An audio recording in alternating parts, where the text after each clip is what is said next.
बिस्मिल्लाहिर्रहमानिर्रहीम। आज का हमारा लेक्चर 5 है।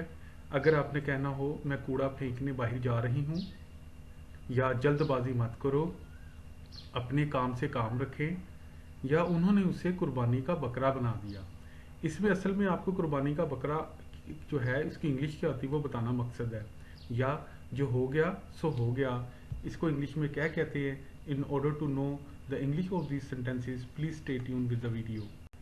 अगर आपने कहना हो मैं कूड़ा फेंकने जा रही हूँ या बाहर जा रही हूँ, इसको इंग्लिश में कहते हैं I am taking out the trash. I am taking out the trash. जल्दबाजी मत करो।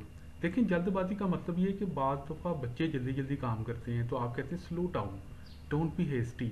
या सम टाइम हम कोई ऐसा काम करते हैं कि बस जल्दी से पैसे आ जाएं या कोई काम बस जल्दी से कर लें, तो उस सूरत में इस जल्दबाजी का इस्तेमाल होता है। इसको इंग्लिश में कहते हैं डोंट बी हेस्टी। अगर आपने कहना हो अपने काम से काम रखें या अपने काम से काम रखो, इसको इंग्लिश में कहते हैं stop poking your nose in my business.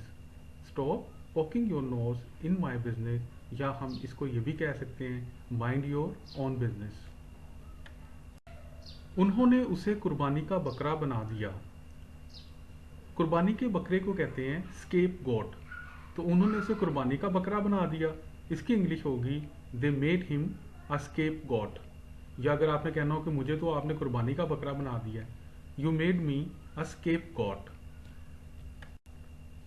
अगर आपने कहना हो जो हो गया सो हो गया, यानी कि जो होना था वो तो हो गया, अब इसको कोई टाल तो नहीं सकता, इसको इंग्लिश में कहते हैं let bygones be bygones. Let bygones be bygones. So thank you so much guys for watching the video. If you like the video, please hit the like button and don't forget to subscribe the channel, and take care of yourself, your family and the people around you.